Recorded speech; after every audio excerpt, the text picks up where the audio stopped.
3, 2, 1. Ahí les va. ¿Qué tal, jóvenes? Muy buenos días. Hoy vamos a tocar el tema de vectores. Hoy hablaremos de los vectores, empezando por ¿qué es un vector? Es un ente matemático, como el punto, la recta o el plano.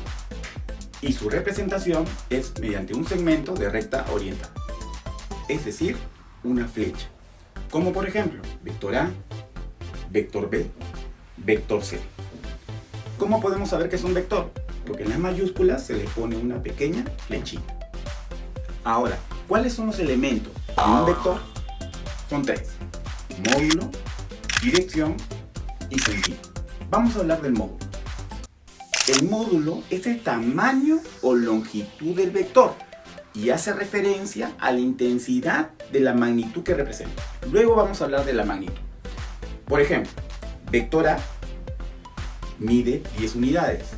Para poder denotar esas 10 unidades se representa de esta forma: dos barritas al lado del vector A igual a 10 unidades.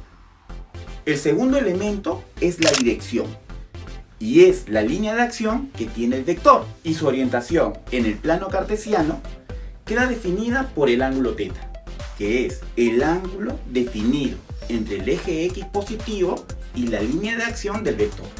Recuerda que siempre este angulito θ se va a medir en sentido antihorario, o sea, contrario a las agujas del reloj. El tercer elemento, el sentido, se representa gráficamente por una punta de flecha e indica hacia qué lado de la línea de acción va el vector, bien hacia arriba o bien hacia abajo, bien hacia un costado o bien hacia el otro. Ahora, la pregunta del millón: ¿por qué sirven los vectores? Y para responder esa pregunta necesitamos recordar la clase de magnitud. Una magnitud es todo aquello que puede ser medido. Por ejemplo, podemos medir la distancia que existe de mi casa al trabajo. Podemos medir cuánto pesa una pelota. Podemos medir la temperatura. Ahora bien, con lo antes mencionado, podemos definir entonces que las magnitudes, por su naturaleza, se clasifican en vectoriales y escalares. Si hablamos de las unidades escalares, se definen como un número o un valor y tienen una unidad de medida. Como por ejemplo, la temperatura en Lima, ahora 31 grados centígrados. Dios. El tiempo, ¿cuánto de repente me demoro durante todo el día en el colegio? 8 horas. Para definir las magnitudes vectoriales necesitamos obligado, módulo, dirección y sentido. Nuevamente, para definirlas necesitamos módulo, dirección y sentido. Por ejemplo, la velocidad, la fuerza, la aceleración, y con ello podemos explicar varios fenómenos físicos. Como por ejemplo, mira este video.